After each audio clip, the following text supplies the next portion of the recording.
Hi, I'm Katie with St. Mary's County Libraries. Welcome back to First Chapter Friday. For this episode, we will be reading Lore by Alexandra Bracken. Chapter 1. Her mother had once told her that the only way to truly know someone was to fight them. In Lore's experience, the only thing fighting actually revealed was the spot on their body someone least wanted to be punched. For her opponent, that spot was clearly the new tattoo on his left breast, the one still covered with a bandage. Lore brought up her 14-ounce gloves and let them absorb another sloppy hit. Her sneakers squeaked over the cheap blue mats as she bounced back a step. The lines of silver duct tape holding the makeshift ring together were, after 5 fights that night, beginning to peel from the moisture and heat. She grunted as she stamped the nearest one flat with her heel. Sweat poured down her face until all she could taste was the salt of it. Lore refused to wipe it away, even as it stung her eyes. The pain was good. It kept her focused. This, the fighting, was nothing more than a recent bad habit, one that had brought her a desperately needed release after Gail's death 6 months ago. But her original promise of just this one match had vanished as she'd felt that familiar surge of adrenaline. One fight had been enough to break the deadening grief, to get her out of her head and back into her body. 2 fights had disconnected the deep ache in her heart. 3 had brought in a surprising amount of cash. And now, weeks later, Fight 15 was giving her exactly what she was desperate for that night, a distraction. Lore told herself she could stop at any time. She could stop when it no longer felt good. She could stop when it dredged up too much of what she'd buried. But Lore wasn't there, not just yet. The cramped basement of Red Dragon fine Chinese food was sweltering. The hot press of too many bodies surrounded the mats. The crowd shifted as the fighters did, forming the unofficial boundary of the ring as they clutched their solo cups and tried to keep from spilling their top-shelf liquor. Bills and bets flowed around her hand to hand until they reached Frankie, the ring organizer. Lore glanced to him as he adjusted the order and bets of the next 2 fights, forever less interested in the winner than the winnings. Steam rolled down the stairs from the kitchen above them, giving the air a satin quality. The smell of kung pao chicken was a delicious alternative to the reek of old vomit and beer that haunted the boarded-up nightclubs the ring usually rotated through. The crowd didn't seem to mind, whatever it took to give them some illusion of edge. Frankie's exclusive list seemed a lot less exclusive these days. Models, art scene types, and business guys passing around their small sachets of white powder were now frequently joined by private school kids testing the limits of their parents' apathy. Her opponent was a boy about her age, all soft, unmarked skin and unearned confidence. He laughed, crooking a finger at her as he'd chosen her out of all of Frankie's available fighters. Lore decided to destroy him and lay waste to whatever tattered bit of pride remained well before he ever called her baby girl and blew her a drunken kiss. "Let me guess," she said around her mouth guard. Lore nodded toward the bandage on the teen boy's chest covering his new body art. "Live, laugh, love. Rosé all day?" His brows lowered as the crowd laughed. The boy swung a glove at her head, grunting with the effort. The movement, combined with his flagging strength, left his chest wide open. Lore had a clear target when she slammed her glove into his tender, inked skin. The boy's eyes bulged, his breath wheezing out of him. His knees hit the mat. "Get up," Lore said. "You're embarrassing your friends." You stupid bit." The boy choked a little on his mouth guard. Lore had wondered how long it would take before he melted down, and now she had her answer. 5 minutes. "I'm sure you're not going to call me that," she said, circling him, "when you're the one on all 4s. He struggled to his feet, fuming. She rolled her eyes. "Not so funny anymore, is it?" Laura thought.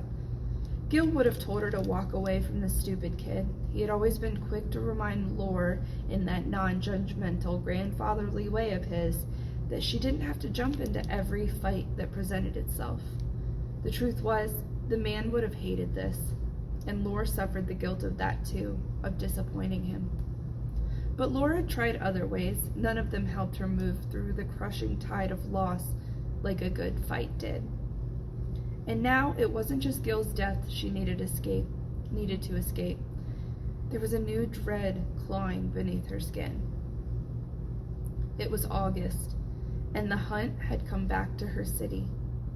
Despite her best efforts to move on, to forget the shadowed life she'd left behind and step into the sunlight of a new, better one, some part of her mind was still attuned to the slow countdown of days. Her body had grown tighter, her instincts sharper, as if bracing for what was coming. She'd started seeing familiar faces around the city 2 weeks before, making their final preparations for tonight. The shock had come like a knife to her lungs. Each sighting was proof that all her hope, all her silent begging, had come to nothing. Please, she'd thought again and again over the last few months. Let it be London this cycle.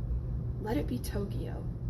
Let it be anywhere else but New York City. Laura knew she shouldn't have ventured out tonight, not while the killing would be at its most fevered.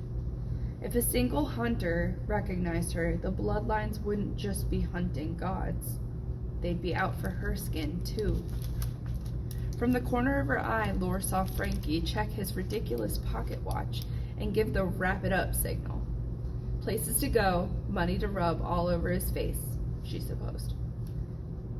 Done yet? Laura asked. Apparently the alcohol had decided to hit the boy all at once. He chased Laura around the mats with his clumsy, swinging fists, growing angrier as the laughter of the crowd boomed.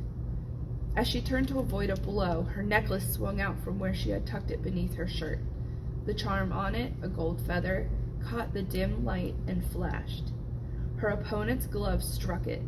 Somehow, he must have hooked onto its thin chain, because as Laura shifted again, the clasp snapped, and suddenly the charm was on the ground at her feet. Laura used her teeth to undo her glove's Velcro strap and slide her hand free. She ducked as her opponent swung again, quickly scooping the necklace up and tucking it into the back pocket of her jeans for safekeeping. As she pulled her glove back on, her body heated with a fresh wave of resentment. Gil had given it to her. Laura turned back toward the boy, reminding herself that she couldn't kill him. She could, however, break his pretty little nose, which to the cheers of the crowd, she did. Blood burst from his face as he swore. "I think it's past your bedtime, baby boy," she said, glancing back at Frankie to see if he'd called a match. In fact, she saw the fist coming out of the edge of her vision and turned just in time to take the hit to the side of her head, not her eye. The world flashed black and then burst bright with color again, but she managed to stay on her feet. The boy crowed in victory, thrusting his arms into the air, nose still bleeding. He lurched toward her, and the moment she realized what was happening, it was the only moment she had. Laura instinctively brought up her gloves to protect her chest, but that wasn't what he was after. The boy locked an arm around her neck and crushed his lips to hers. The panic was blinding, exploding out over Laura's skin like ice. It locked her out of her own mind. Something split open inside her, and the pressure that had been building in her chest for weeks released with a roar of fury. She drove her knee up hard between his legs. He dropped like she'd cut his throat, squealing the whole way down. Then she lunged. The next thing Laura was aware of was being pulled up off the ground, still kicking and snarling. Her gloves were splattered with blood, and what was left of his face was unrecognizable. "Stop." Big George, one of Frankie's security guards, gave her a small shake. "Honey, he ain't worth it." Laura's heart slammed against her ribs, beating too fast for her to catch her breath. Her body trembled as Big George set her feet back on the ground, holding her until she gave him a nod that she was all right. For his part, Big George stalked over to the boy, moaning on the mat, and nudged him with his foot. As the pounding in Laura's ears receded, she realized the room had fallen completely silent, save for the banging and clattering in the kitchen just upstairs. A slow horror slithered through her, knotting around her heart. Inside her gloves, her fingers curled to the point of pain. She hadn't just lost control.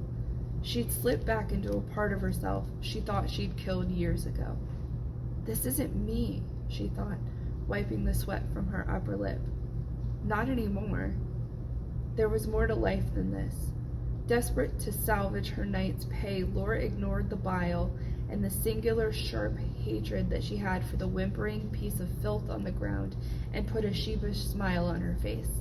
She held up her hands and shrugged.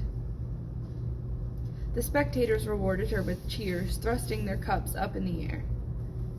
"You didn't win, you cheated," the boy was saying. "It wasn't fair. You cheated!"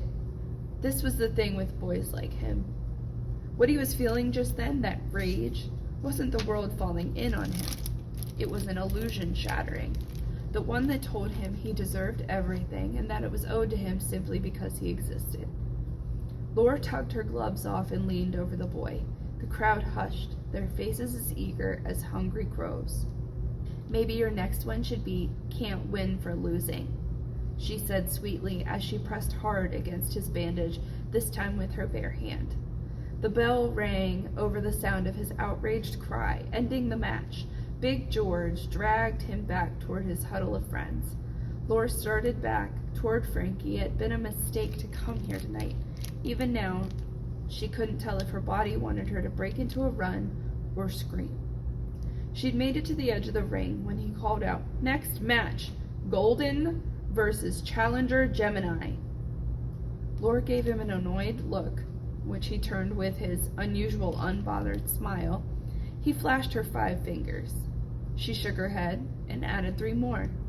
Crumpled bills waved in the air around her, fluttering by as the crowd rushed to place their bets.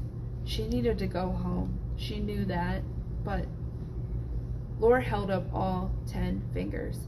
Frankie scowled, but waved her back towards the ring. She pulled her gloves back on and turned. If it was one of the boy's friends, at least she might be able to amuse herself. It wasn't. Laura reeled back. Her opponent stood just outside the light cast by the fixture overhead, clearly welcoming the darkness. The young man stepped forward, enough for the dim glow to catch the bronze mask that obscured his face. Her breath turned heavy in her lungs. "Hunter,"